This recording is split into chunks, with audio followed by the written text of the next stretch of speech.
Nomor 2 di bawah langit bangkit kembali, melebarkan mata perunggu besarnya, menatap Si Hao begitu saja. Obatnya mujarab, benar-benar menyelamatkan seorang raja abadi. Namun, siapakah orang ini? Mengapa ia mengenali Si Hao? Si Hao bukan satu-satunya yang ingin tahu, semua orang juga menatapnya.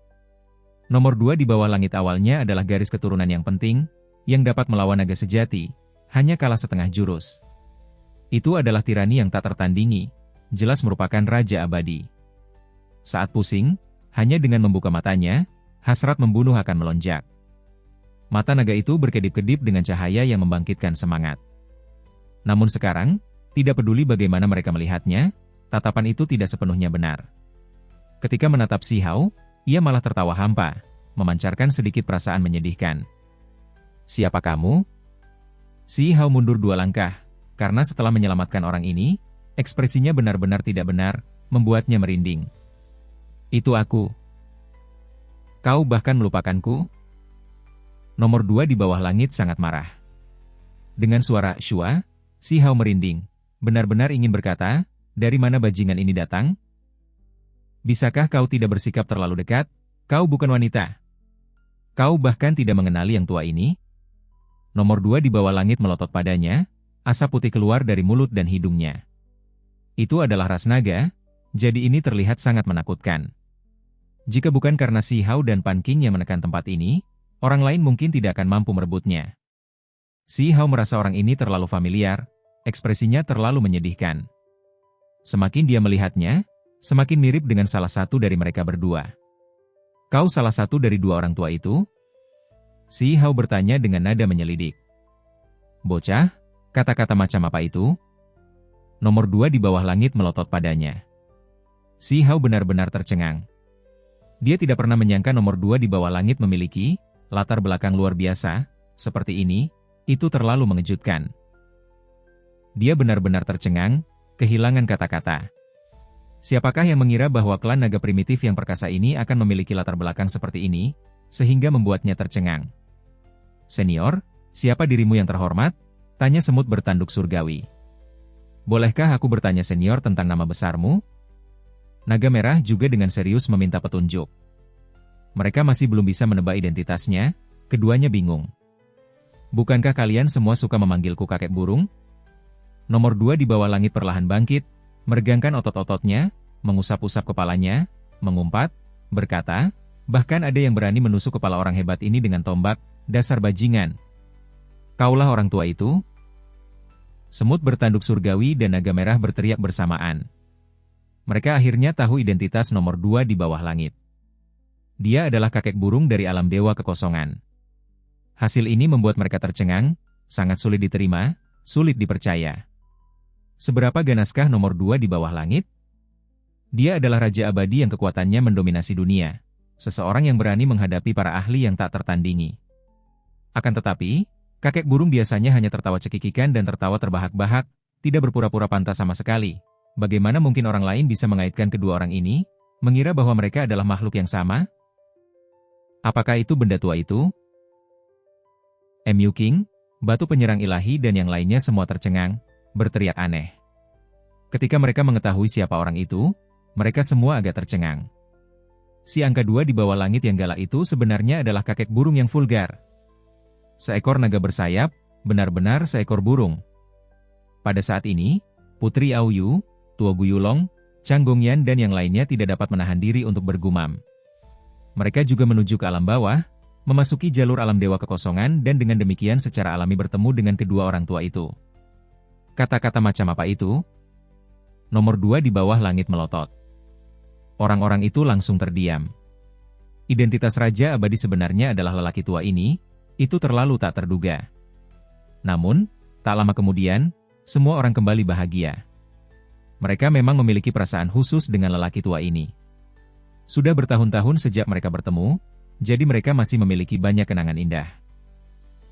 Terutama jika itu adalah raja abadi, terlebih lagi seseorang yang mereka kenal, tidak akan ada kesalahpahaman dengan Si Hao. Mereka bisa berjalan bersama dengan ramah, jadi ini benar-benar memperkuat istana kekaisaran. Haha, ini benar-benar sesuatu yang membahagiakan. Beberapa orang tertawa terbahak-bahak, terus-menerus datang, memberi penghormatan kepada kakek burung. Meskipun dia adalah Raja Abadi, orang-orang ini sama sekali tidak takut padanya. Semua orang sangat senang, benar-benar tidak merasakan tekanan apapun, sangat dekat satu sama lain. Di masa depan, fakta bahwa mereka memiliki Raja Abadi seperti ini di pihak mereka benar-benar terlalu hebat. Pada saat ini, Si Hao memberikan pil obat kepada Taois emas abadi Ekliptika. Sebelumnya, dia tidak menaruh terlalu banyak harapan terhadapnya, karena jumlah jejak roh primordial yang tersisa terlalu sedikit, hampir tidak berarti. Tetapi sekarang, semuanya berbeda. Dia dalam hati merasakan sedikit harapan. Pada saat ini, mengalirlah cahaya yang cemerlang, suara kitab suci tak berujung, bergema di tempat ini. Dahi Taois emas abadi Ekliptika bersinar, banyak berkas cahaya berkumpul dari segala arah, memasuki tubuhnya. Hong! Tiba-tiba, dinding alam immortal domain hancur lagi. Seberkas pelangi ilahi yang menyala-nyala terbang, langsung memasuki kepala Taois Ekliptika, membuat auranya segera menjadi kuat. Semua orang merasakan bahwa seorang Raja Abadi sedang terbangun, roh primordialnya kembali. Dengan suara "Shua", dia membuka matanya, pupil matanya melepaskan dua garis cahaya keemasan yang mengintimidasi, kuat dan tirani. Hal ini membuat semua orang menggigil dalam hati. Naga merah, batu penyerang ilahi, Mu King dan yang lainnya semua menutup mulut mereka, menatap Raja Abadi yang menakutkan ini. Mengapa kalian semua menatapku seperti ini? Sang Taois emas abadi Ekliptik berbicara. Ekspresi kejam di matanya berangsur-angsur memudar, memperlihatkan ekspresi aneh. Matanya tidak lagi mengerikan, tetapi agak familiar. Siapa dirimu yang terhormat? Naga merah itu tergagap. Baru saja, ketika matanya menyapu dirinya, jiwanya hampir membeku. Kalian semua biasanya memanggilku tetua koin, kan? Kenapa kalian jadi malu sekarang? Kata Taois itu sambil tersenyum, juga membawa sedikit perasaan dunia sekuler yang menyenangkan. Apa? Penatua kain? Itu benda lama. Ya Tuhan, aku merasa dunia ini menjadi gila. Sekelompok orang berteriak aneh, terlalu terkejut. Itu sebenarnya adalah penatua koin, yang muncul bersama kakek burung. Ini membuat mereka tidak bisa berkata apa-apa, tidak ada yang pernah menebaknya. Lupakan yang lain, bahkan Si Hao sendiri merasa sedikit pusing. Dia punya beberapa kecurigaan sebelumnya, tetapi siapa yang mengira bahwa hasilnya seperti ini? Kedua makhluk ganas ini, mengapa mereka akhirnya cocok dengan dua orang tua dari alam Dewa Fight? Dia merasa sedikit pusing. Selamat kepada para sahabat Dao yang kembali ke masa kejayaannya. Raja Pan dan Raja Abadi Hunyuan berbicara, memberi selamat kepada kedua ahli hebat itu. Ketika nomor 2 di bawah langit dan Taois emas abadi Ekliptika mendengar ini, mereka menjadi serius, mengangguk dan membalas salam kedua Raja Abadi itu. Mereka semua pernah bertemu sebelumnya, dan mengetahui siapa satu sama lain. Bagaimana mungkin kalian berdua? Meskipun Si Hao selalu memikirkan kedua tetua di alam Dewa Fight ini, dia benar-benar terlalu terkejut saat ini. Kenapa bukan kita berdua? Kedua pakar itu tersenyum. Ketika mereka berada di alam Dewa Void, mereka kebingungan, melupakan masa lalu. Itu karena mereka meninggalkan tubuh asli mereka terlalu lama, satu era besar telah berlalu. Sekarang, mereka kembali, terlebih lagi menerima nutrisi dari pil abadi yang tak tertandingi, pulih sepenuhnya. Mereka secara alami mengingat kejadian di masa lalu, memahami apa yang terjadi. Kurasa itu juga masuk akal. Kenapa tidak kalian berdua? Memang seharusnya begitu. Si Hao mengangguk, sedikit malu. Dahulu kala, kedua orang tua itu sudah menceritakan rahasia mereka kepadanya.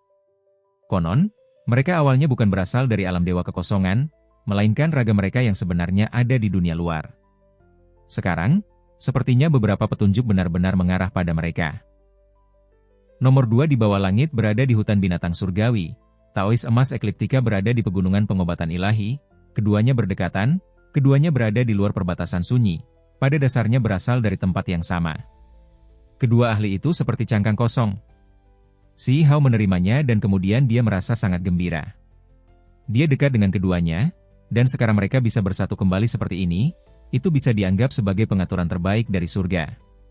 Baru hari ini aku menyadari siapa diriku, kata penatua koin.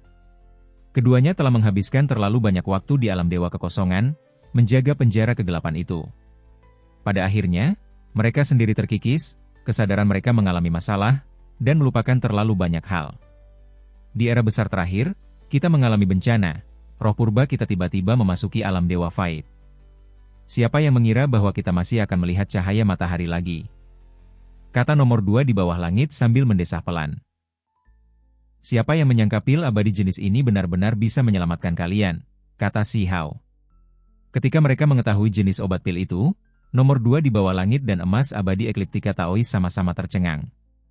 Obat pil legendaris yang tak tertandingi dari era runtuhnya Kaisar benar-benar muncul lagi. Keduanya tentu pernah mendengar tentang obat 3 kehidupan sebelumnya, keduanya langsung merasakan berbagai macam emosi. Mereka benar-benar menyia-nyiakan jenis obat pil yang menentang surga ini. Obat pil ini sangat luar biasa. Kami sedang berkelana di laut alam, tetapi roh purba kami tampaknya telah menerima semacam pemanggilan, dan kemudian kami menembus dinding alam dan bergegas kembali. Kata Taois emas abadi Ekliptika. Keduanya menjelaskan pengalaman mereka secara terperinci. Setelah saling memverifikasi, resep pil kuno dari zaman runtuhnya Kaisar ini benar-benar misterius. Bukan hanya efek obatnya, ada juga mantra yang tersimpan di dalamnya yang memanggil kembali roh purba mereka. Si Hao mengerti. Sebelumnya, dia telah memasukkan banyak simbol misterius ke dalam obat pil, mengikuti resep pil. Sebenarnya ada efek seperti memanggil jiwa. Setelah Si Hao, Raja Pan, Raja Abadi Hunyuan, nomor 2 di bawah langit dan yang lainnya melakukan analisis bersama, mereka memahami beberapa jangkauan efek obat pil kuno. Daging harus tetap berada di dunia ini untuk memanggil jiwa. Tentu saja, bagian terpenting adalah harus ada banyak fragmen roh purba yang masih hidup, tersebar di seluruh dunia. Nomor 2 di bawah langit dan Taois emas abadi Ekliptika, yang terpenting adalah roh primordial mereka tidak pernah tersebar, selalu ada, itulah sebabnya kebangkitan mereka berjalan lancar. Ketika mereka menyimpulkan hal-hal ini, Si Hao masih belum menyerah. Dia ingin menghidupkan kembali penguasa wilayah terlarang, ingin dia muncul kembali di dunia ini. Tidak perlu.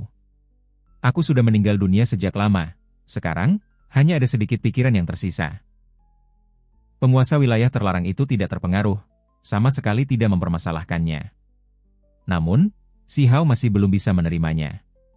Dia bertekad bahwa meskipun dia harus membuang pil, dia harus mencobanya. Penguasa wilayah terlarang, tengkorak kristal, dan monster tua lainnya telah bertarung untuknya tanpa mempedulikan nyawa mereka sendiri, hampir sepenuhnya berhamburan karena Ao Cheng dan yang lainnya.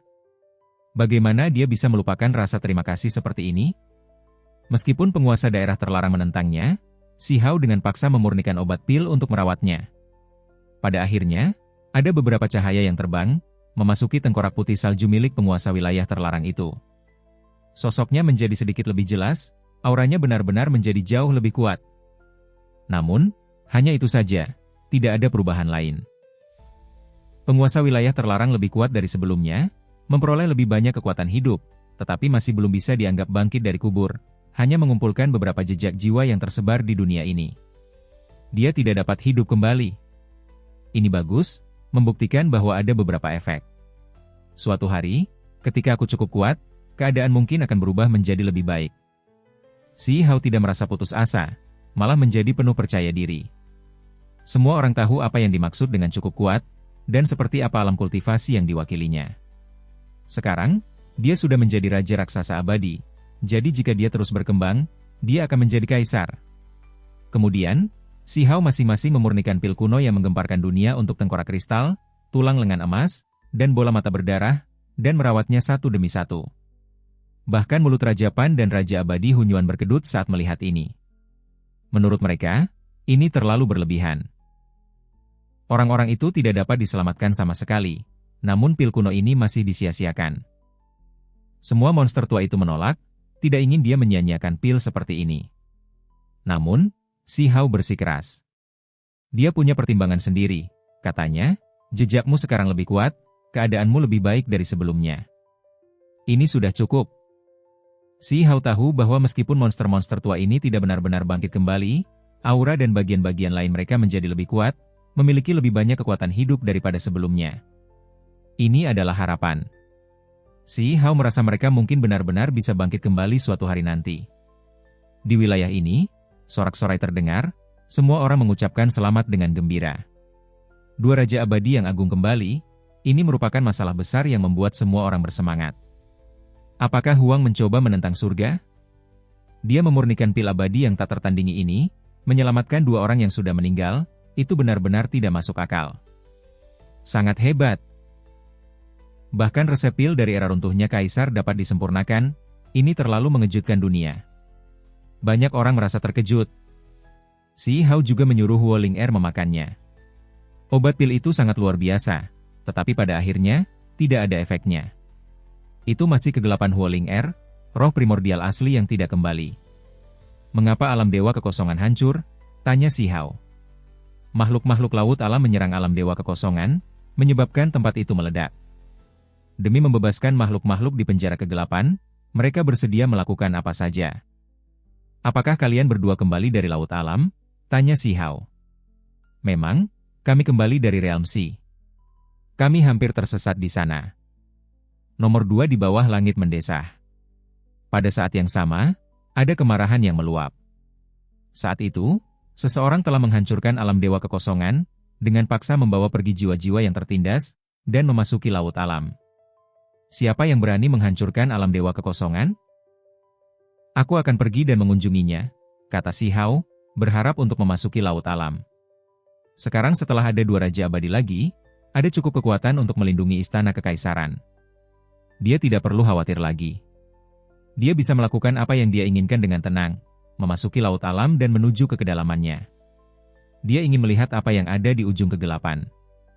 Dia ingin menemukan Dewa Willow dan pagoda kecil itu. Mereka sudah lama memasuki laut alam, bahkan sekarang, tidak ada informasi dari mereka. Hal ini membuatnya merasa sangat cemas. Si Hao tengah bersiap memasuki laut alam. Dulu, pasti ada Raja Abadi yang bersekongkol, memicu kehancuran alam dewa kekosongan, berakhir di penjara yang terbongkar, dan mengundang serangan dari musuh yang kuat. Nomor 2 di bawah langit, yang juga merupakan mantan kakek burung, berkata. Pada saat ini, ketika matanya terbuka dan tertutup, ekspresi yang sangat ganas dapat terlihat, niat membunuh melonjak. Kini, ia telah meninggalkan domain abadi bersama si Hao dan Taois emas abadi ekliptika. Lautan alam adalah tempat yang agung dan megah, luas dan tak terbatas. Si Hao berdiri di bendungan, menatap ke kejauhan. Saat itu gelap dan mendung, kabut mengepul, membentang lebih jauh dari yang bisa dilihat mata. Di sampingnya ada nomor 2 di bawah langit dan Taois emas yang mempesona. Kedua raja abadi tua ini sangat kuat. Ini bukan pertama kalinya si Hao datang. Sebelumnya dia telah masuk jauh ke dalam laut kerajaan, membunuh para raja dan kembali sambil membawa kepala mereka. Sekarang, dia datang lagi, tanpa rasa takut, bersiap untuk membangkitkan gelombang yang mencapai surga. Nomor 2 di bawah surga dan Taois emas abadi ekliptika menyerbu bersamanya untuk menaklukkan musuh. Sederhananya, kedua orang itu ingin membalas dendam. Setelah bertahun-tahun, mereka hampir tersesat di Realm Sea, hampir jatuh begitu saja. Asal-usul makhluk-makhluk yang mulanya dikurung dalam penjara itu luar biasa hebatnya. Di antara mereka, ada beberapa manusia batu yang dikurung di kuil, dililit rantai. Mereka bahkan menimbulkan sejumlah ancaman bagi si Hao. Itu karena mereka sebelumnya adalah raja di Immortal Domain. Raja abadi, mereka menjadi manusia batu. Si Hao berdiri di bendungan, menatap ke laut alam, ekspresinya menjadi semakin dingin. Tidak, orang-orang batu di sana hanyalah pembatuan yang disebabkan oleh penindasan roh primordial. Kalau tidak, bagaimana alam Dewa Void bisa menaklukkan mereka? Nomor 2 di bawah langit menggelengkan kepalanya. Itu adalah seseorang dari klan naga. Di bendungan, suara yang dikeluarkannya sangat keras, menghasilkan gelombang besar. Kemudian, Taois emas abadi ekliptika juga berbicara, mengungkapkan beberapa rahasia. Raja-raja itu sebelumnya memiliki reputasi hebat di Immortal Domain, kekuatan mereka mencengangkan, tetapi mereka jatuh ke dalam kegelapan, sepenuhnya terkikis oleh materi kegelapan. Tahun itu adalah masalah besar yang membuat semua pihak terkejut. Latar belakang mereka sangat hebat. Mereka terjun ke dalam kegelapan, menyerang Immortal Domain bersama musuh, kerusakan yang mereka timbulkan tak terbayangkan. Pada akhirnya, para raksasa Immortal Domain mengambil tindakan, menekan mereka, mengunci roh primordial mereka, menekan mereka di Void God Realm. Mereka membatu, tidak mampu berjuang bebas. Di bawah tangan mereka, terdapat puluhan jenderal dewa dan personel perang bela diri yang juga ditekan.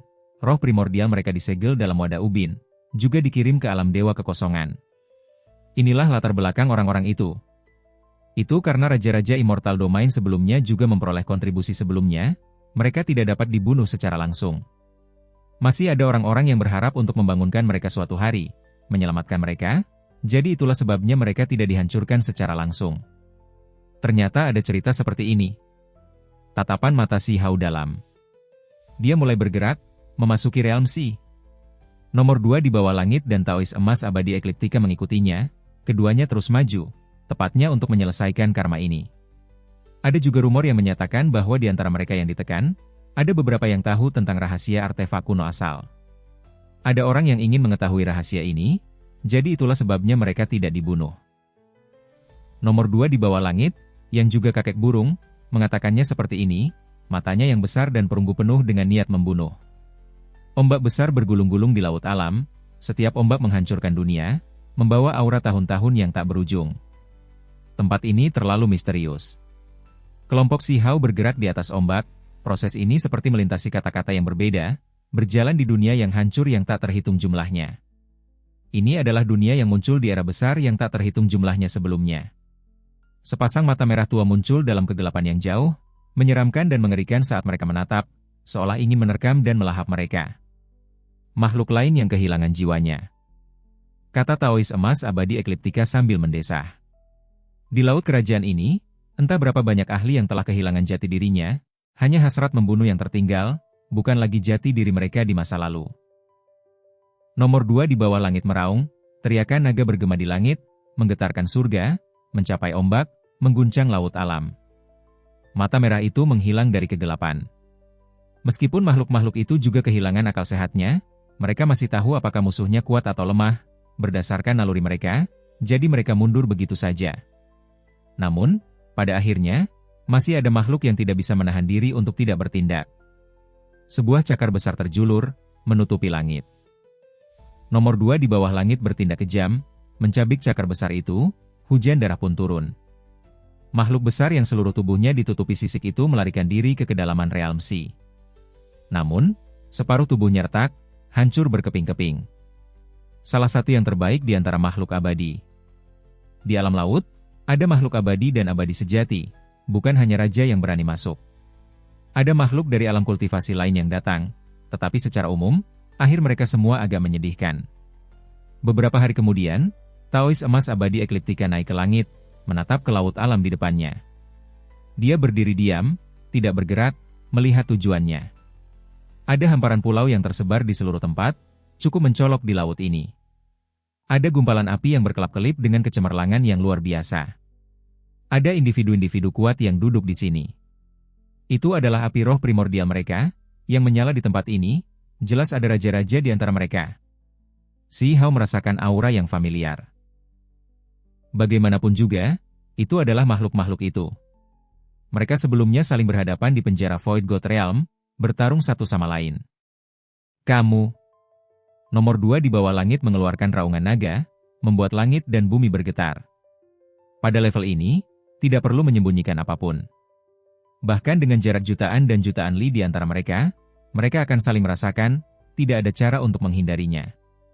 Di sisi lain, dua makhluk tiba-tiba membuka mata mereka, melepaskan cahaya keemasan. Ada kilatan petir yang melesat keluar dari pupil mereka, tajam dan menyilaukan, menatap kakek burung dan tetua koin. Orang tua, kalian berdua masih hidup, berani muncul di sini. Di sisi lain, kedua raja berkata dengan dingin, tubuh mereka membawa aura kegelapan yang kuat. Si Hao yakin bahwa kedua orang ini adalah patung batu dari sebelumnya, yang ditekan di istana itu. Auranya pasti sama, saat itu, mereka terikat erat di bawah rantai ketertiban. Di mana yang lainnya? Teriak Taois emas abadi Ekliptika. Saat itu, jumlah mereka pasti lebih dari mereka berdua, bahkan ada beberapa. Mereka semua ditekan, roh primordial mereka berubah menjadi patung batu. Sekarang, hanya tersisa dua ahli hebat.